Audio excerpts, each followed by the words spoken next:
Subscribe to my channel for more videos and press the bell icon for latest updates.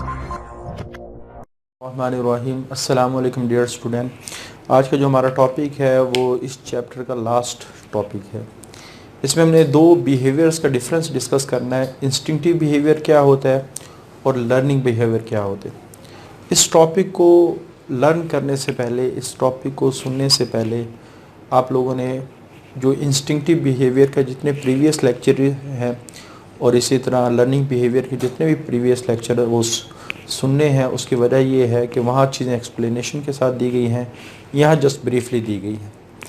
तो पहले ये तो चीज़ ये है कि इंस्टिंक्टिव हमेशा जेनेटिक करैक्टर पे डिपेंड करती है।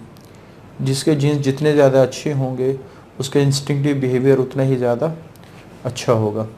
और जो रिस्पॉन्सेस आप कह सकते हैं जीन्स के ज़रिए से आते हैं वो सारे के सारे क्या कहलाते हैं, इंस्टिंक्टिव बिहेवियर्स कहलाते हैं। तो depend upon the heredity material, तो ये जेनेटिक बिहेवियर्स हैं। जब भी एनिमल बॉर्न पैदा होता है विद दीज रिस्पॉन्सेस, और ये रिस्पॉन्सेस बने कैसे हैं, नॉर्मली पैदाइश के वक्त ही नर्वस सिस्टम में कोई ऐसा पार्ट बना दिए गए जो इन बिहेवियर्स को कंट्रोल कर रहा होता है। जैसे मैंने पहले एग्जांपल भी दी है कि रिफ्लेक्स एक्शन, हमारी जो स्पाइनल कॉर्ड है वो रिफ्लेक्स एक्शन को परफॉर्म करती है। जो ही हमारा हाथ किसी ऐसी नुकसानदेह चीज़ से टकराता है फ़ौरन पीछे आ जाता है। तो अब नर्वस सिस्टम में एक ऐसा पार्ट बन गया है जो इन रिस्पॉन्सेस को, और ये जो पार्ट बनाया गया है ये इनहेरिटेड स्ट्रक्चर है, यानी ऑर्गेनिज्म की बाकी जितनी भी चीज़ें जिनकी इंफॉर्मेशन वालिदैन से बच्चों में आई है, तो इन बिहेवियर्स की इंफॉर्मेशन भी वालिदैन से बच्चों में आई है। It is a part of inherited structure. लेकिन लर्निंग इन्वायरमेंट के ऊपर डिपेंड करती है कि ऑर्गेनिज्म इन्वायरमेंट से क्या सीखता है और कितना सीखता है। ये डिपेंड करता है उसकी हेरिडिटी पे।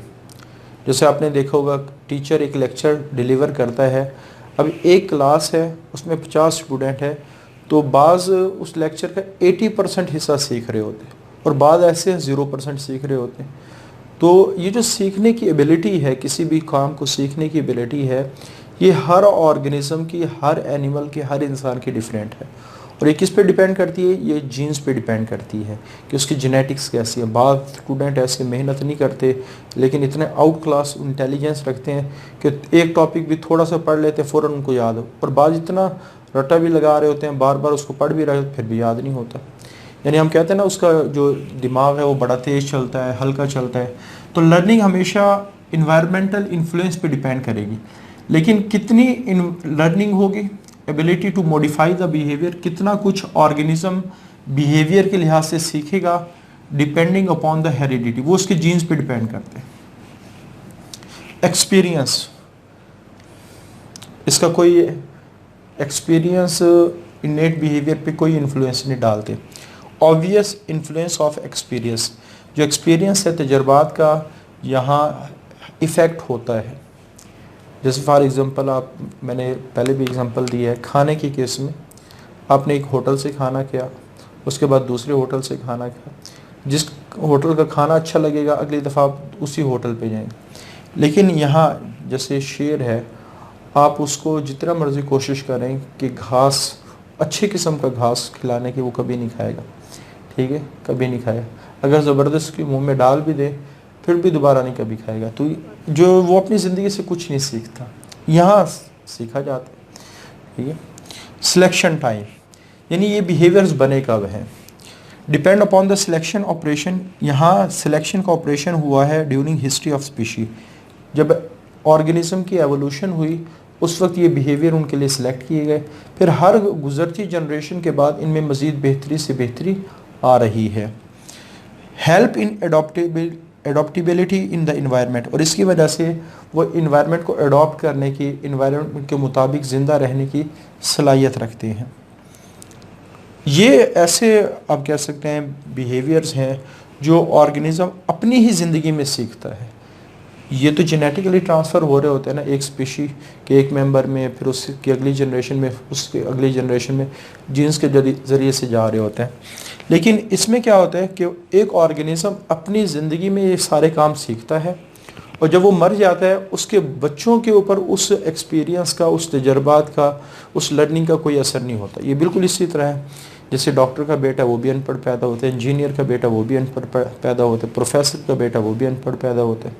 यानी आप कह सकते हैं कि एक डॉक्टर ने, इंजीनियर ने, प्रोफेसर ने जो सारी ज़िंदगी सीखा है उसका इन्वायरमेंट के अंदर अगली जनरेशन पे कोई असर नहीं पड़ता, और इनसे भी इन्वायरमेंटल सर्वाइवल आसान हो जाता है। जो जितना ज़्यादा सीखता चला जाएगा इन्वायरमेंट में रहना उसके लिए उतना ही आसान होता चला जाएगा। उसके बाद ये किस तरह के ऑर्गेनिज्म के लिए बेहतर हैं, एडवांटेजेस फॉर, ये ज़्यादातर शॉर्ट लाइफ स्पैन, जिनकी ज़िंदगी थोड़ी होती है और जिनकी पेरेंट केयर नहीं करते। जैसे मैंने बताया था कि जैसे एक डिगर वेस्प है तो वो 3-4 हफ्तों के अंदर अपना लाइफ साइकिल कंप्लीट कर लेती है।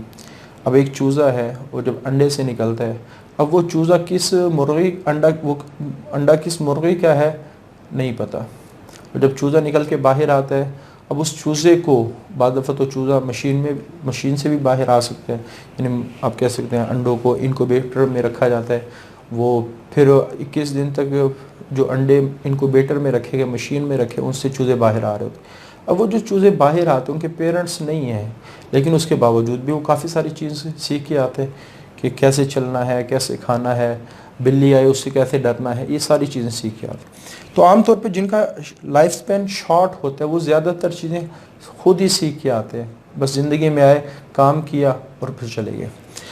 यहाँ वो ऑर्गेनिज़म जिनकी ज़िंदगी थोड़ी लंबी है, जैसे इंसान है, अपने ज़िंदगी के एक हिस्से में सीखता है, अगले हिस्से में वो उसके अप्लाई करते हैं। और पेरेंटल केयर्स, वालिदैन बच्चों को सिखाते हैं कि ऐसे काम करना है, जिससे चिड़िया अपने बच्चों को उड़ना सिखाती है, हम अपने बच्चों को चलना सिखाते हैं, तो बिल्कुल इसी तरह। इम्पोर्टेंस क्या है? बहरहाल इम्पोर्टेंस तो यही है कि इसकी वजह से चाहे वो इनेट बिहेवियर हो या वो लर्निंग बिहेवियर हो, ऑर्गेनिज्म के पास ऐसे रिस्पॉन्सेज आएंगे जो उसको इन्वायरमेंट में सर्वाइव करने में हेल्प करेंगे। फ़र्क दोनों में ये है कि ये बिल्ट इन होते हैं, पैदाइश के वक्त मिलते हैं, ये खुद अडॉप्ट करते हैं ऑर्गेनिज्म अपनी ज़िंदगी में, मुख्तलिफ़ किस्म के तजर्बात से ये एक्सपीरियंस, ये बिहेवियर सीखता है। ड्यूरेशन ऑफ एवोल्यूशन, इसका मतलब क्या है कि इसकी एवोल्यूशन कब हुई है? This behaviour evolve slowly with the history of species, यानी ये बिहेवियर आहिस्ते आहिस्ते स्पीशी के अंदर आते हैं। आहिस्ते आहिस्ते से क्या मुराद है? जैसे एक स्पीशी है वो हॉट इन्वायरमेंट में रहती है, अब वो चली गई कोल्ड इन्वायरमेंट में, तो उसमें से ज़्यादातर मेंबर मर गए, जो बच गए उन्होंने थोड़ा बहुत कोल्ड को रिस्पॉन्ड करना सीख लिया। अब अगली जब जनरेशन आएगी वो पिछली जनरेशन से थोड़ी सी बेहतर होगी। कैसे बेहतर होगी?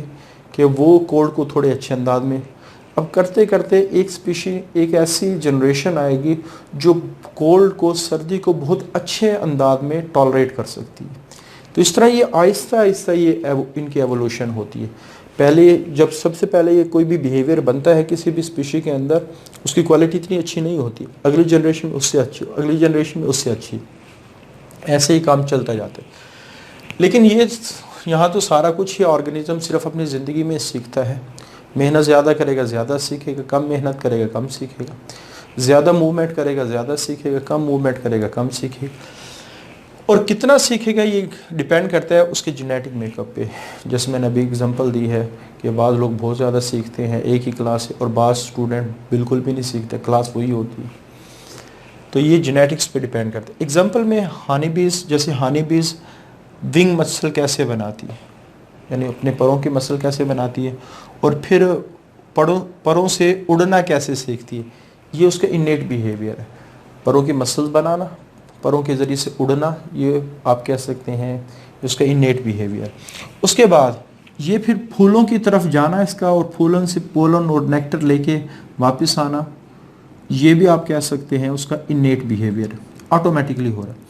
इसी तरह जो डिगर वेस्प है, जिसका हमने डिटेल में पढ़ा था कि ये पहले घोंसला तैयार करती है, फिर घोंसला तैयार करके अंडे देती है, अंडे देने के बाद कैटरपिलर पकड़ती है, घोंसला बंद करती है, नेस्ट को बंद करती है, उसके बाद फिर आप कह सकते हैं मर जाती है, और जो अंडे हैं उनसे बच्चे बाहर निकलते हैं, कैटरपिलर से खुराक लेना शुरू करते हैं, डिगर वेस्ट बनते हैं, बाहर आ जाए।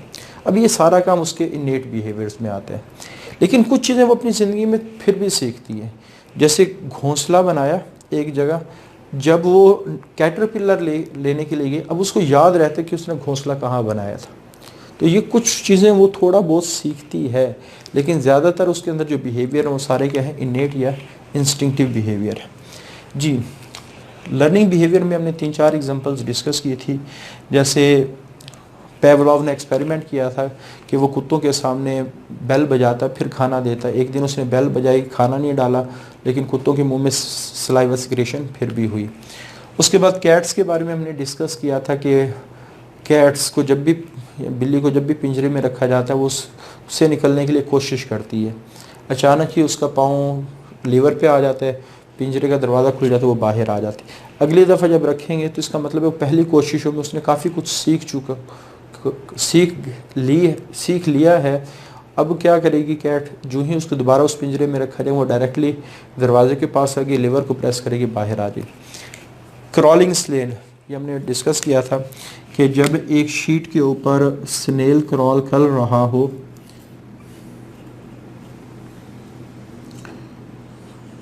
और आप इस शीट को ऐसे टैप करें तो अपने ये सारे बॉडी को अंदर लेके, यानी रिस्पॉन्स देगा। फिर आप टैप करें, फिर हो सकता है रिस्पॉन्स, फिर टैप करें, फिर हो सकता है रिस्पॉन्स दे। लेकिन एक वक्त ऐसा कि जब उसको पता चल जाएगा ये जो टैपिंग है ये नॉट हार्मफुल है, ये उसके लिए नुकसानदेह नहीं है, फिर उसको सीज टू रिस्पॉन्ड, उसको रिस्पॉन्ड करना रोक देगा। सीज का मतलब होता है रोकना। तो ये तीनों चीज़ें ऐसी हैं जिसमें लर्निंग, अब कैट्स को पिंजरा खोलना ज़िंदगी में आया है, कुत्तों को यानी डॉग्स को saliva secretion on ringing bell ये उनकी ज़िंदगी में आया है। उसके बाद क्रॉलिंग स्नेल टैपिंग को ना रिस्पॉन्ड करे, ये भी उसने उसी वक्त सीखा है। तो ये हमारा लर्निंग और इंस्टिंक्टिव बिहेवियर है। इनमें से अक्सर लॉन्ग क्वेश्चन आ जाता है कि differentiate between instinctive behaviour and learning behaviour. Short question तो इसमें से नहीं आता। MCQs शायद बन सकता है, जैसे हानी बीस का MCQs 1-2 दफ़ा आया है।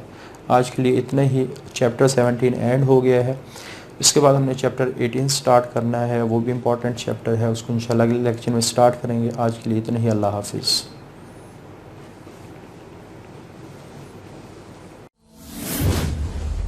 Subscribe to my channel for more videos and press the bell icon for latest updates.